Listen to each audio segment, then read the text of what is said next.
Entering high school is one of the bigger shifts I've experienced in my life. It was a change from me feeling lonely and neglected to entering what felt like a really supportive community. This shift in environment taught me how to function in a society.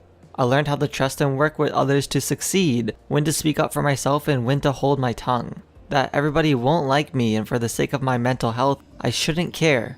And most importantly, that people are so similar yet so different.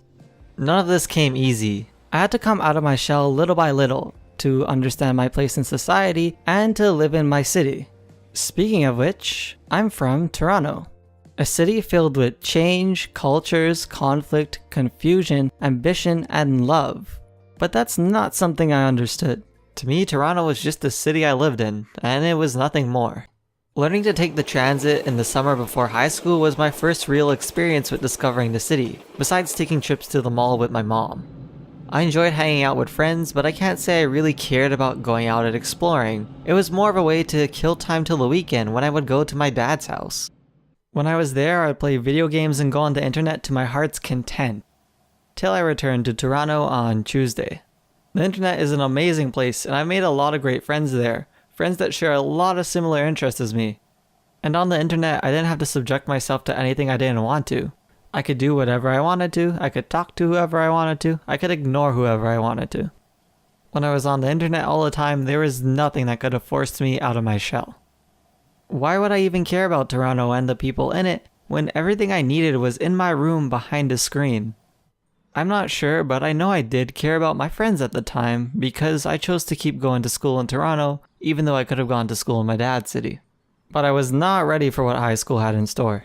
Going from 30 classmates to 200 is a huge jump, and it was a huge mix of different ideas, cliques, rules, and trends to follow, and that was all lost on me. I've been a shut-in for most of my life, so it was pretty hard for me to catch social norms.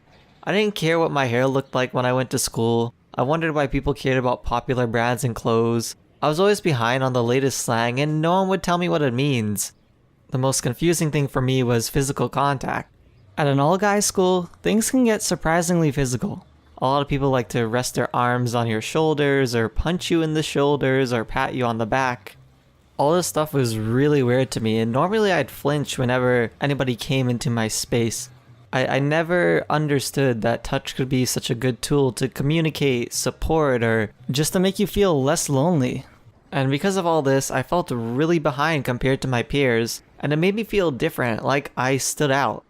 I used this to push myself in a different direction and follow a I do what I want attitude, as if my actions only affected me and me alone. My words and body language were really rude. I did things like kick my friend's desk till he turned around and slapped me in the face, and in my head, it was still his fault for getting upset with me. He should have just taken it.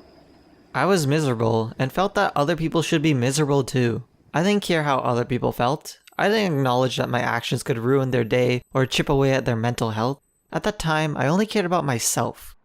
In the present, it's a different case. I just genuinely care about other people, what they think, and if they get hurt. I try to be forward-thinking with how my actions affect others, and how to make up for them when I make a mistake. I still have room for improvement. I'm still rude and rely on that rudeness as a form of humor, and I'm far from being the most empathetic person I want to be. But how did I get here anyway? I didn't understand myself well, and I didn't give a lot of effort into understanding others. Those around me have certainly influenced me in various positive ways.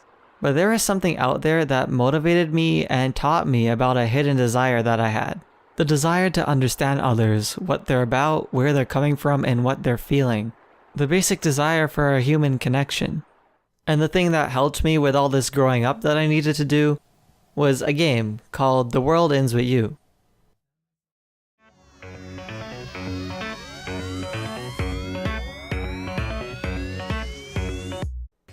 The World Ends With You is about the Reaper's game. The game is played to earn a second chance at life, and to obtain victory, you must partner up with another player and complete timed missions for 7 days. If you fail, you will be erased. This game takes place in Shibuya, and the game presents the city as a place like Toronto. You follow a boy who is blinded to the diversity of the city and only cares about his own world. He ends up playing the game for 3 weeks, and he spends each week with a different partner. And with every week, I found things to learn and apply to my life till this very day. The main character, Neku, was instantly relatable to me.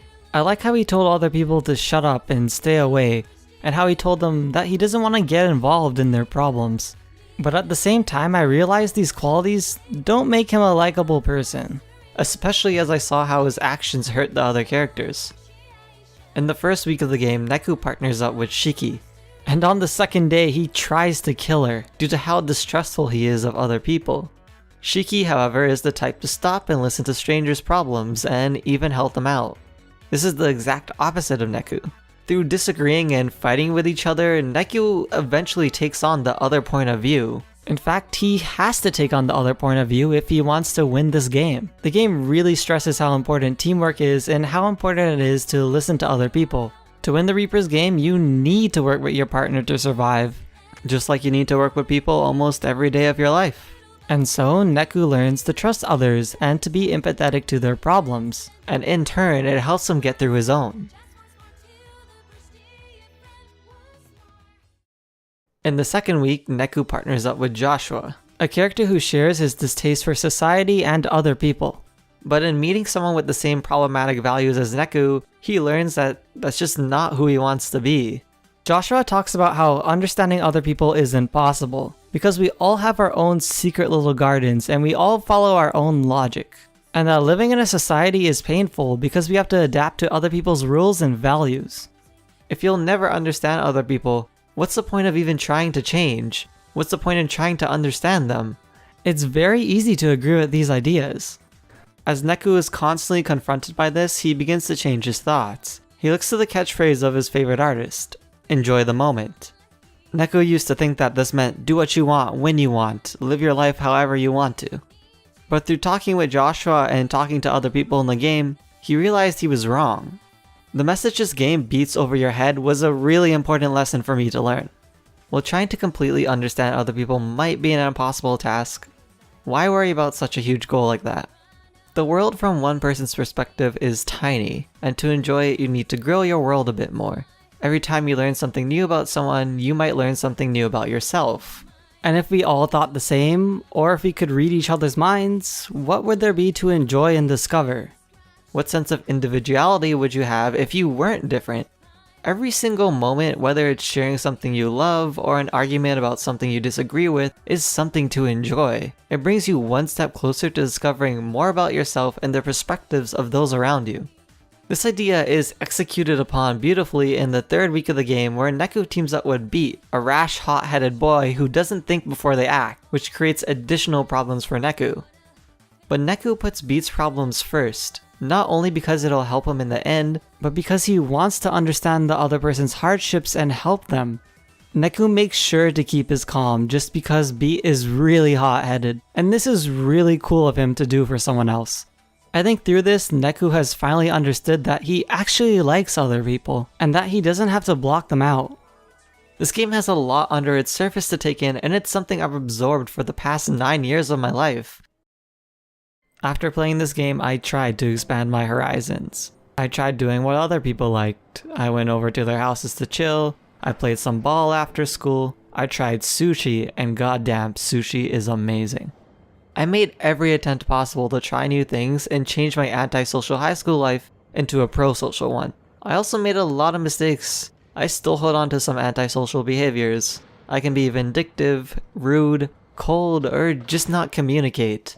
Trying to overcome these parts of myself in the hopes of understanding other people has been worth it. There's just so much to discover out there that you yourself don't know about. I've been all over Toronto and made so many fond memories with all my different friends. I love this city so much, and I've always been bothered when people say that Toronto is a boring city. Toronto is a city filled with human diversity. I've met hypebeast, hipsters, sneakerheads, dancers, photographers, musicians, foodies, and writers, all from different parts of the world. These people are what bring Toronto to life. And in being with these people, I found opportunities to eat, dance, shoot, and find out more about myself and my passions. This is how I discovered writing, editing, and producing videos. I put myself out there and discovered things I care about beyond video games. I don't share a lot of major hobbies with some of my best friends, and sometimes we don't always see eye to eye. But having different perspectives and interests are what makes these relationships so valuable. I can experience and learn about things that are outside my area of interest, as well as gain new understandings on people so I can learn how to treat them better. Thinking about other people's mental well-being is really important. In 2018, society is finally paying more attention to this as we acknowledge mental health more and more. This game gave me some ideas on how to think about other people and what they may be thinking about. One great example from the game comes from its combat. To progress in the game, you fight noise, which represents the mental thoughts of society. Sometimes noise clings onto people in a negative state, and it keeps them trapped there.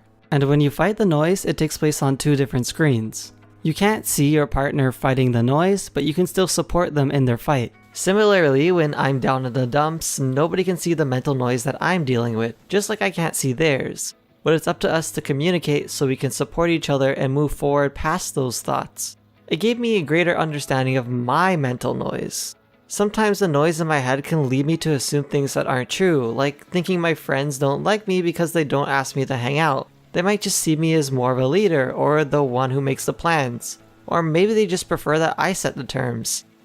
Since this bothers me, it's worth communicating about it. If I receive support, I can dismiss the noise.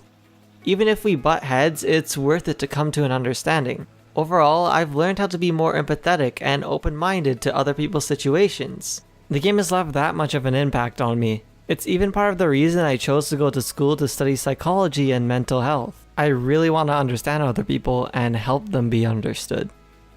My thoughts in this video have to be written down and expressed through this media because talking directly to anyone about this is really hard.